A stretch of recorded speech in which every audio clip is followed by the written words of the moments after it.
Hey, welcome to another episode of GeekOutdoors.com. So on a previous video, I did a top 5 list of things that all geeks love, and one of the biggest things is technology. And so today I want to talk about that subject, but specifically old technology. Why do most of us geeks get really nostalgic about old technology? And there's really not, I would say, a simple answer to that because everybody is different. But at least for me, it really falls into a few categories. And so the first thing that I think most people can relate with when it comes to old technology is video game technology. And so for example, right here, I have the original PlayStation 1 OG right there. I also have the Nintendo 64. And of course, my favorite console, the Sega Dreamcast. Now, I have other old game systems as well. But as you can see here, I love video games, and I think for a lot of people, the reason why these old consoles, these old technology is so memorable and favorable to a lot of people who are geeks is the simple fact that gaming was a huge part of their life. And it still is today. And I think that's why when it comes to old technologies, nostalgia, I think video gaming is probably going to be near the top of the list. And there are other things as well. It's not just the consoles. It could be a variety of games. Like right here, I have StarCraft 1 and 2, the collection. I also have right here, Command and Conquer. And then I have some console favorites right here from the GameCube, Super Smash Bros. Melee. And one of my favorites of all time, Marvel vs. Capcom 2. And also for people who love portable games, you know, we have things like this, Dragon Quest for the Game Boy Advance. And then for everybody who loves video game music, I have Castlevania, Symphony of the Night soundtrack here as well. And so this is once again in line with the whole video game thing, but it's not just consoles, it's also definitely the games. But other pieces of nostalgia are maybe the types of technologies that you use, which are no longer available now, they're obsolete, or maybe they never really took off. And this is one that I think everybody can relate with now. If you know what this is a BlackBerry.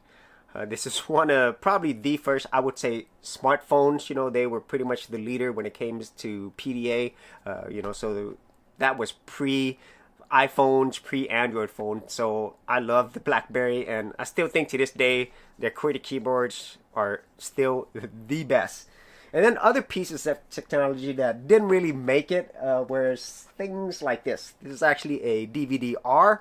So that really never made it. I thought it was really cool technology because you're basically going to get like, you know, way more storage than you could with traditional CD-ROMs. But it's in a much smaller form factor. So I really thought that these were going to take off. And there's other things that I have here as well. I used to have CRT monitors. I wish I still had my Commodore. And also, I can't forget, in terms of games, Atari cartridges. And so, for me, a lot of this nostalgia, and obviously most of it is game heavy, because I do enjoy that.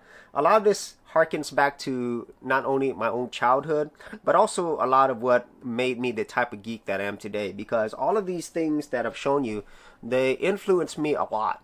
And they still do to this day.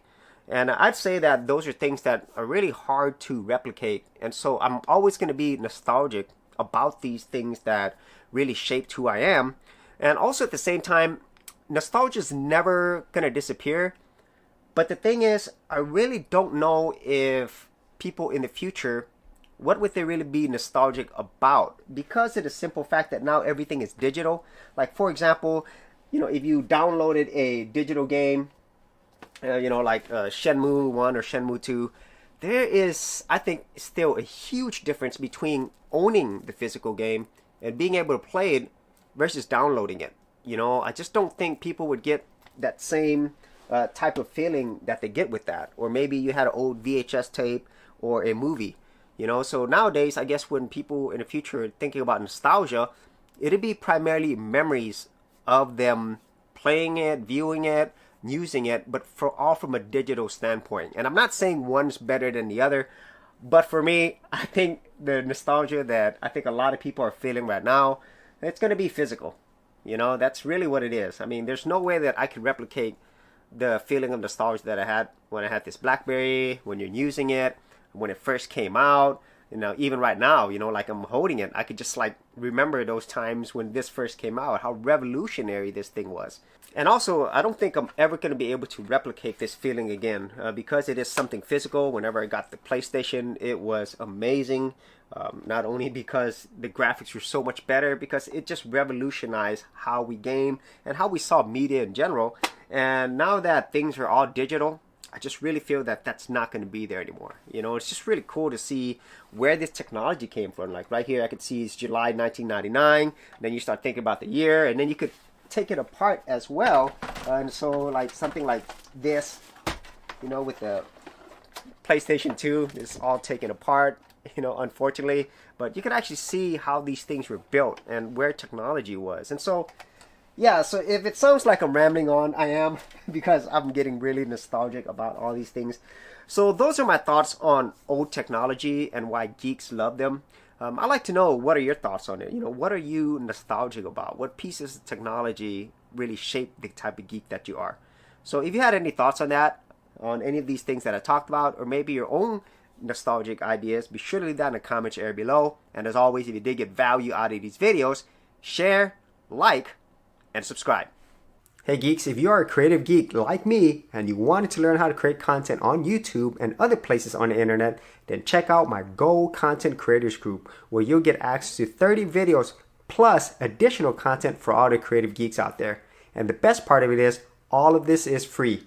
Simply head over to the link below, check out my page, and sign up for my Gold Content Creators group. Thanks for watching, and I'll see you on the other side. Thanks for checking out this episode. And as always, if you like these videos, be sure to click on the subscribe button. And for full written content, audio content, and additional geek stuff, head over to geekoutdoors.com. And I'll see you outdoors on the very next episode.